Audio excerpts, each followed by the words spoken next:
you, thank you. Hey, I want to say something about the fact, 31 years you said you've been married?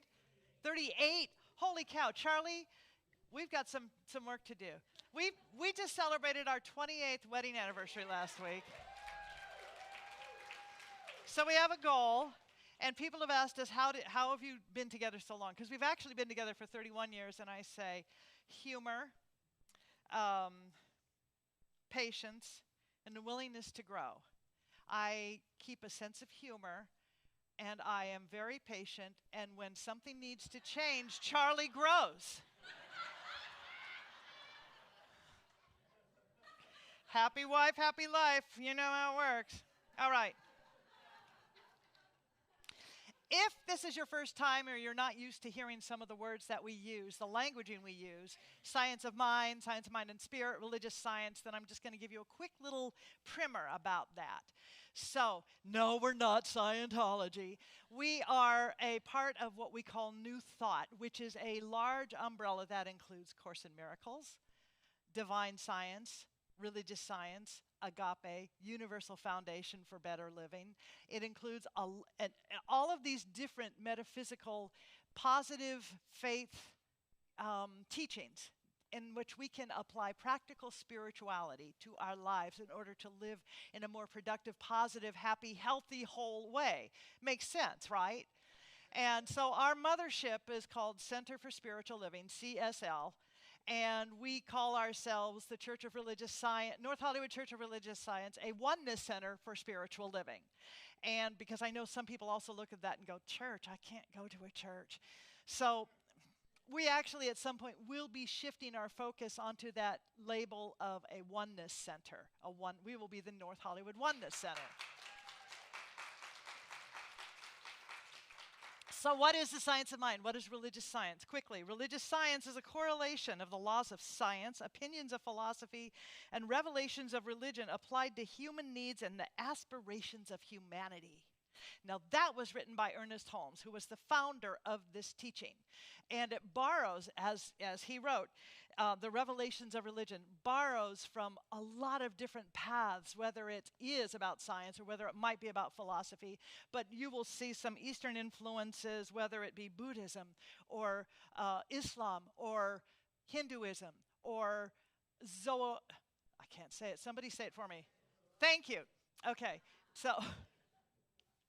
And so we look to those ways that we can enhance our lives practically. We want to have practical spirituality, not just merely observable, because passive doesn't work. We need to be active in our own lives.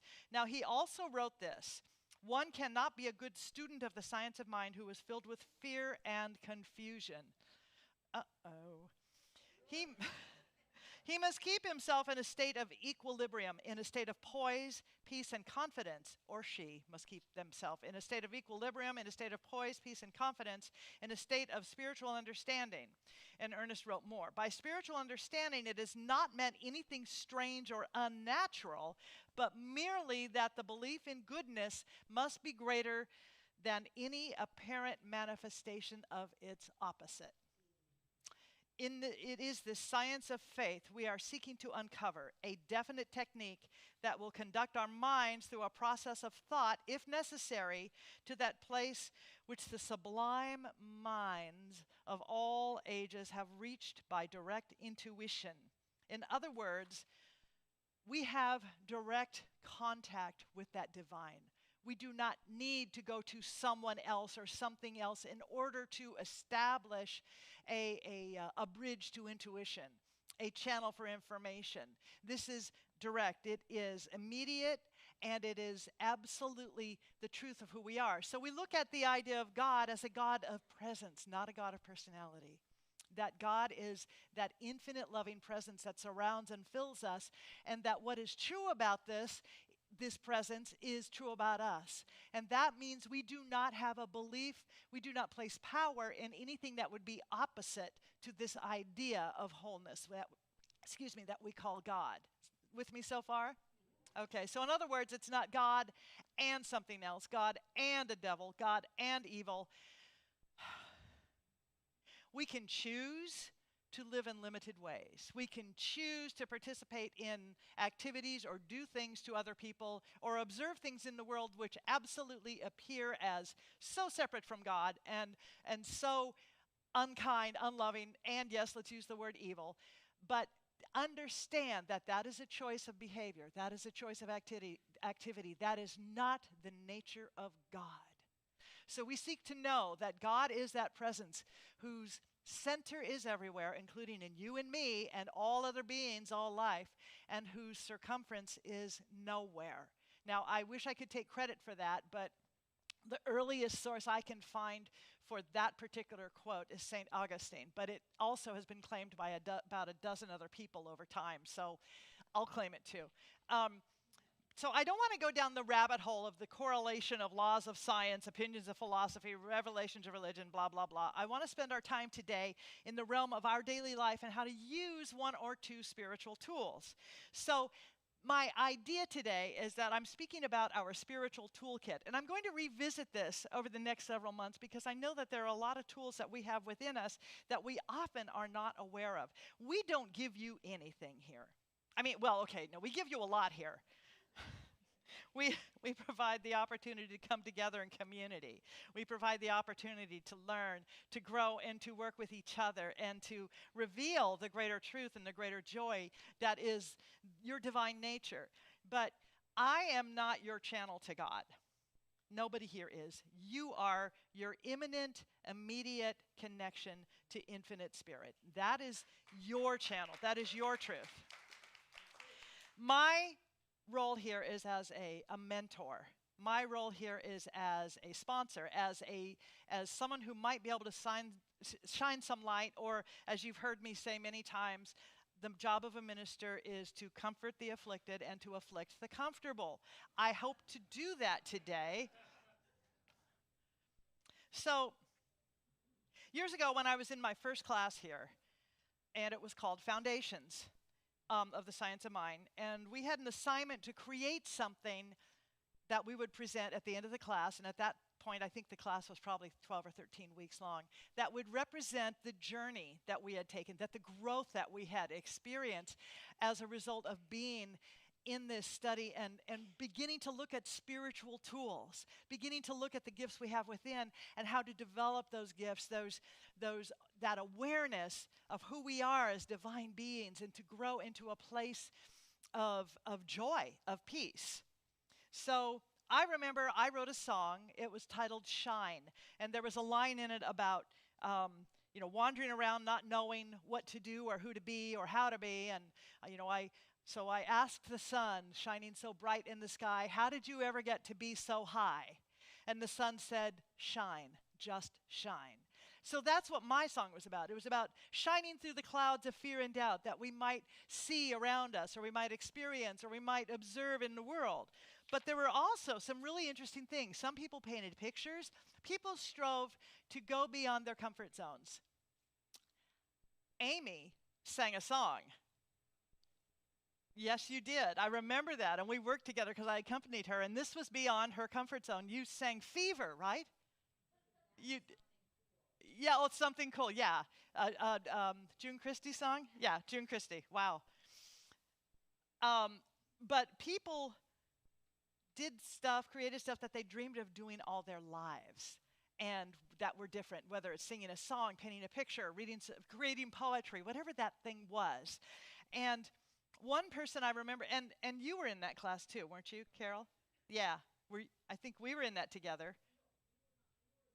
We were in practitioner training, but what I remember was Robin Davis, who was another one who she and I shared our journey all the way to the end of practitioner training. She went on immediately to become a minister. And in that presentation that she did, she had a spiritual toolkit. She literally came in with a metal box, like, the metal, like a tackle box, really, that we put our tools in. I've got one in my office. I also have another one in my office. Well, this is the one from my office. And I have one just like it in my car. Because every girl needs tools. And they can be pink. Because you never know when you need to hang a picture, right? So her project just knocked me out. It was this spiritual toolkit. I remember she brought out a measuring tape. as a symbol to keep track of her growth. She had a hammer for when she really needed to anchor in an idea of wholeness. She presented a piece of wood that symbolized her spiritual 2x4. You know, that thing, those ideas that whack you on the head that say, hey, oh, that's right, I'm a creation of spirit.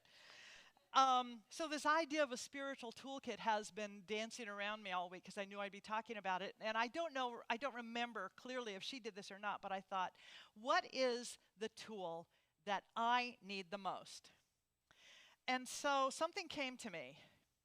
And it comes back to Ernest Holmes' quote, which is, we must keep ourselves in a state of equilibrium, in a state of poise, peace, and confidence, in a state of spiritual understanding. And so that state of equilibrium comes to me as a level, right? Now, see if I can do this. Probably, well, because we seek, so the level is that symbol of coming back to a place of balance, a place of remembering where center is, and it's here. It's not out there. It's not somebody else's opinion of us. You know, our center isn't even in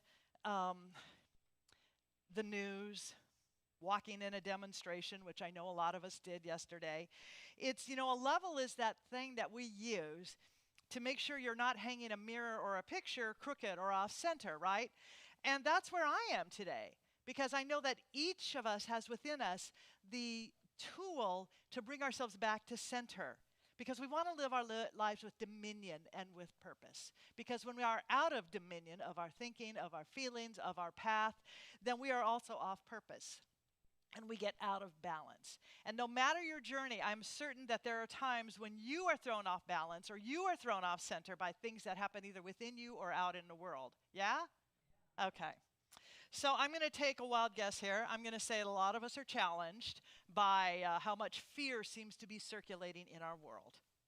There's a lot of it, and it's really easy to be drawn into it. And you know, the thing about this energy of fear is someone can be very, very afraid, and you might not even have fear about that object or that thing. But the more you are in that and you invest in it or engage in it or identify with it, then it triggers your fear, maybe about something else entirely. Something else, but now that energy of fear has permeated and has become a filter through which you see, I see, and experience the world. So there might be a lot of good going on, but if the filter we are holding is one of fear, of terror, of hesitation, of anxiety, then whatever it is that we are experiencing, and thereby, by the way, we talked about spiritual blueprint last week, we are also creating more of good times, right? Really good. When you try to tell someone that you're not being triggered by something that's going on in the world, have you noticed that they want to talk you into it? It's like they want to galvanize a worry squad. You know, and how can you not be worried about the economy? Don't you pay attention? This is what I saw yesterday. It was interesting, and because we did participate in a demonstration in Valencia. We live in Santa Clarita. And I saw a lot of signs that said, if you're not angry, you're not paying attention. If you're not worried, you're not paying attention. If you're not whatever it was. I thought, wow, that's a lot to put on my poor soul. You know, that's a lot for me to have to live up to. What if I'm paying a lot of attention? But I also know that my center, my level, my balance is within me. And so we hear that thing about the economy, or how about this? But disease is everywhere. How can you even want to go to the grocery store, right? I can't believe you even dare to drive on the freeway, the 405. Oh my God, people are crazy. They don't care who they endanger. Okay, well, again, good times, right? So we have levels at our house. We have several different sizes. By the way, honey, remind me to take this back and hang it up in the garage. I love metaphor. If I don't use a level and I try to eyeball what I'm going to hang, invariably it's not going to be centered. It's going to be off center. It's going to be off balance. And the more I try to eyeball my life, the more I try to, well, that's close enough. That should do it. The more out of equilibrium I become. Anyone else? And so if I try to I'll eyeball it and see if that should work. and I'll muscle through it, and I'll try, and then suddenly I've got a picture or a life that's hanging like this. It's not very effective. It's not very peace-giving. So as the habit of battling and struggling becomes more and more familiar to us, and by the way, I think a lot of us are in that habit. I can only speak for myself truly because I know that I can go there like that. The more we do that, the possibility of peace starts to become smaller and smaller and smaller. We get further and further away from that center because we are in that zone of off-center. I think that's why many of us in this teaching, we have an interesting experience. We come in, we think we've found our home. The thing I hear a lot is, I feel like I'm coming home, and to a home I've never been before. And I get that because I felt like that the very first time I walked into a church of religious science, and I think I was 8 years old. And it was, wow, this is amazing. This is something that really, really touches my heart and my soul. Even at that age, I knew that there was good to be found here and that there was good to be found in me. But what's interesting is we come home, or rather we come to this place, to this community, and we start to experience some victories. We use a little bit of principle about cause and effect. Okay, well, I'm going to change my thinking, change my life, which is such an oversimplification, but it gets us in the door. And so, our money might get a little better, our health might get more vitalized, and we get a lot of good parking places. Okay, so life starts feeling better. But then something happens, and we start to coast. We get kind of cocky. I've got this. I can manifest anything I want. Because we start to think we're the ones doing it, and that we're not sourced by a greater presence and power, right? We're no longer connected with that leveling presence. And that's when we start drafting our friends and family, right? If only my son were here to hear this. Oh God, I wish my spouse, I wish my husband knew this. I wish that they would just be willing to hear it once. It would so change their lives. Because we feel if we can get team members, if we can galvanize our team members, then it'll make us feel better about not necessarily diving into the growth, diving into challenging our own thinking, challenging our own habits of thought, our own habits of muscling through rather than going to center. And it's something that as ministers, we hear it all the time. And when those people that we have been trying to conscript don't get with our program, we get kind of miffed, and then we start questioning, well, maybe this really isn't for me. Maybe it doesn't work. So we stop. And then we begin a journey of church shopping or minister shopping, because it is the ultimate putting the power outside of ourselves kind of thing that we do. And it looks like this. We think that because somebody else has said it or done it or whatever is going on, we go, oh, well, they've got the answer. They've got the answer. Oh, that's my Messiah. That's my Messiah. I am not your Messiah. Skip is not your Messiah. None of us are. You are your own Messiah. But what we do is we look at all of these. Yeah, that's it. You are your own Messiah here.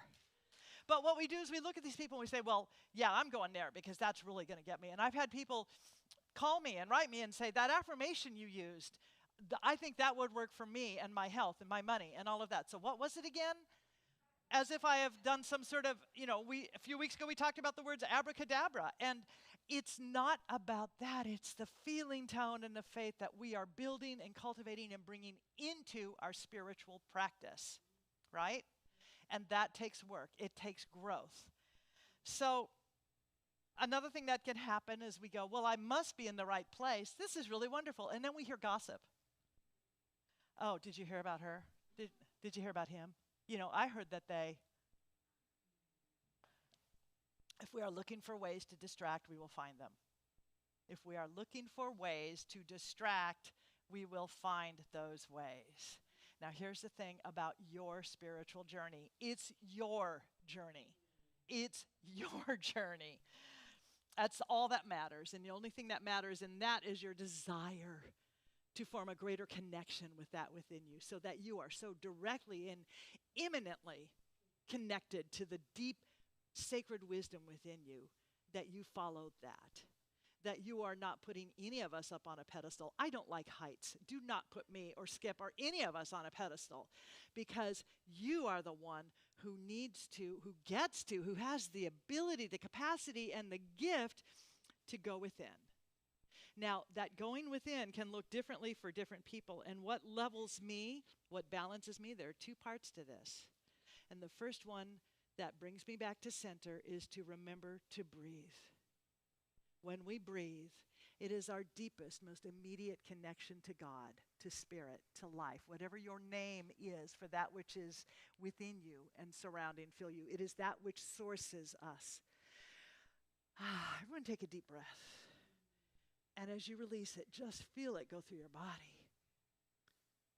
You just became immediately more available to inspiration, to healing, to wisdom. Do it again.